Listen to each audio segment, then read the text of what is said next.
एक छोटी सी बात की थी हज़रत अली रज़ी अल्लाह अन्हु की कि जो ज़मीन के निशानात मिटाए उस पर अल्लाह की लानत हो। इस पर बड़ा मुहासरा किया गया, बहुत लहदे हुई है। लेकिन मैं आपको एक चीज़ वाज़े कर दूं, हिजरत जो है ना, हिजरत इज़्ज़त नफ्स वाला करता है। ग़ुलाम कौमें कभी हिजरत नहीं करती, ग़ुलाम कौमें कभी मुहाजिर नहीं बनती, ग़ुलामी कबूल कर लेती हैं। ये ज़रा गौर करते जाएं। और ज़मीन के निशानात जिन्होंने पाकिस्तान में मिटाए उनका इमरान खान ख़ात्मा करने आए थे, जिनको अब पटवारी कहते हैं। पटवारी एक तबका है पाकिस्तान में, पाकिस्तान की ज़मीनी शनाख्त का जो तबाह करने वाला ये तबका है। अब आप बताएं, मक्के से मदीने हिजरत हुई, जहाँ से मैंने बात शुरू की। मदीने वालों से नबी अलैहिस्सलाम ने क्या कहा? मुआखात कायम करो। ऐसे ही कहा था ना, भाईचारा कायम करो। क्या करना भाईचारा? क्या? जिसकी 10 ऊँटनियाँ 5 मुहाजिर को दे दो, जिसका बाग है आधा मुहाजिर को दे दो, जिसकी बकरियां आधी मुहाजिर को दे दो। आपस में भाई भाई बन जाओ। आधी आधी तकसीम हुई। और फिर मैंने अर्ज़ किया था कि पाकिस्तान जिसमें आप इस वक्त रहते हैं, यहाँ से हिंदू और सिख हिजरत करके वहाँ गया है, दारुल कुफर में गया है, वहाँ से मुसलमान दारुल इस्लाम में आए। यहाँ से कोई मुसलमान हिजरत करके उधर नहीं गया, वहाँ से कोई काफिर हिजरत करके यहाँ नहीं आया। अब सवाल यह है कि जितनी वहाँ से आए थे हमने उनको कितना गले लगाया? सवाल तो यहाँ बनता है ना। यहाँ के मकामी लोगों ने आने वालों को पैगंबर की शरीयत के मुताबिक जो इस्लाम का नाम लेकर आए थे उनको कितना सीने लगाया। बल्कि हमारे उस बयान के बाद एक वीडियो आई है और एक मैसेज भी मुझे आया है, मैं उसकी वजाहत कर दूं। मैं यहाँ पे जो बात करता हूँ वो अल्लाह और रसूल की करता हूँ, शरीयत इस्लामिया की निशानदही करता हूँ। मुझे मालूम है, मैं आज दिल की बात कह दूँ, मुझे मालूम है कि इसके नताइज क्या होते हैं। आपको भी मालूम है। मुझे मैसेज आया कि आपने अच्छा नहीं किया, आपने शरीयत को मुहाजिरों पे फिट कर दिया। मैंने कहा अगर ट्रंप पे भी फिट हो तो कर देंगे, हमें इससे गिला नहीं है। हमें गिला ये है कि पैगंबर की शरीयत।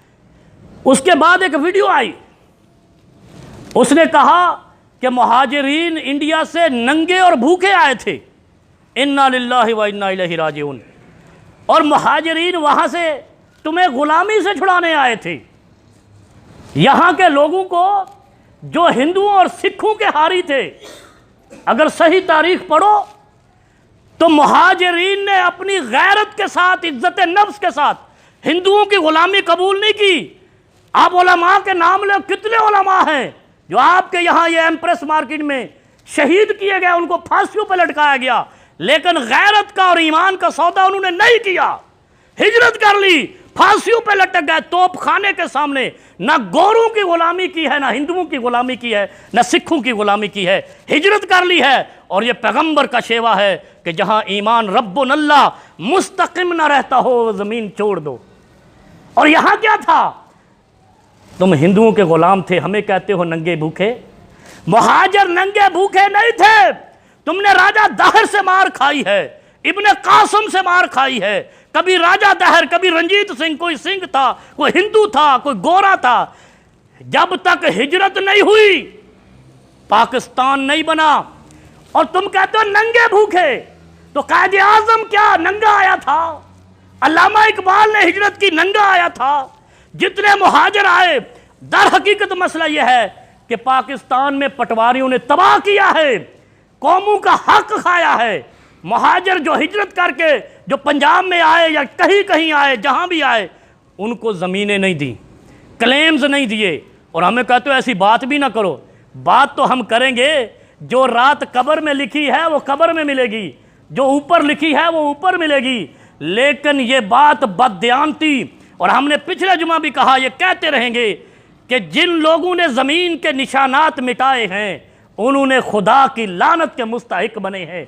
उन्होंने अली मुर्तज़ा के उस बयान के मुताबिक हक को ठुकराया है, और शिया आलिम कहता है जो हक को टुकराए वो काफिर हो जाता है, वो भले वरासत का हो।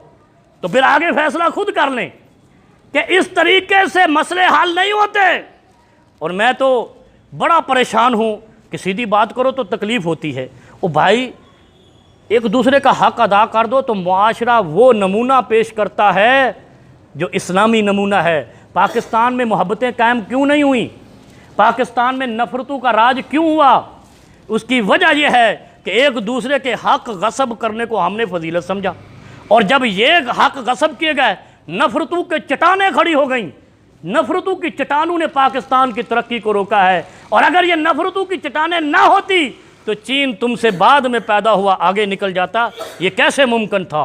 फिर वहाँ देखो, जिन्होंने हिजरत की, जिन्होंने मुआखात कायम की, अपनी जायदादों का हिस्सा दिया, ना कि उन जायदादों का जिनको वहाँ से निकाला गया था उनकी जायदादें, अपनी जायदादों का भी मदीने वालों ने हिस्सा दिया। फिर नतीजा क्या निकला? 10 साल 7 साल के अंदर मक्का फतह हो गया। हमने दिल्ली पे झंडा लहराने का सोच रखा है, शाही किले पे झंडा लहराने का सोच रखा है, लेकिन कभी यह नहीं सोचा कि हमने अपना भी हक खा रखा है, हमने अपनों का भी हक खा रखा है। अगर हम अपनों के हक अदा कर दे तो हम दिल्ली भी फतह कर लेते, जैसे मदीने वालों ने किसी का हक नहीं खाया, मक्का फतह कर लिया और कुफार अरब को मक्के से निकाल दिया। ये आप लॉजिक समझें। अगर इत्तेहाद और मोहब्बत रखनी है, नफ़रत की चट्टान ख़त्म करनी है, हकदार को उसका हक अदा करना है। और इमरान खान से अपील है, आपकी 22 साल तकरीरों में यही सुना था, पटवारियों को ख़त्म कर देंगे। इन पटवारियों ने बेड़ा गर्क मुल्क का किया हुआ है। पाकिस्तान में सबसे ज़्यादा ज़मीनों को नुकसान पहुँचाने वाला, सबसे ज़्यादा रिश्वतखोर तबका पाकिस्तान का पटवारी है। पुलिस नहीं है, उसके बाद है, दूसरे इदारे उसके बाद हैं। सबसे बुनियादी तौर पर यहाँ से बुराई शुरू होती है। और मैं इसीलिए इन चीज़ों को टच करता हूँ, और लोगों को तकलीफ़ होती है और वो बड़े बड़े मामलात करते हैं। बात यह है कि बुराई की जड़ नहीं पकड़ो तो कुछ भी नहीं हल होगा। बुराई की जड़ की तरफ जाओ। और खान साहब का ऐलान बिल्कुल खुश आइंद था कि ये पटवारियों का सिस्टम कंप्यूटर पे और ईमानदार लोगों पे ले आएंगे तो इंशाल्लाह पाकिस्तान की सालमियत ता क़यामत रहेगी, और पाकिस्तान की तरक्की भी दिन दुगनी रात चौगनी होगी।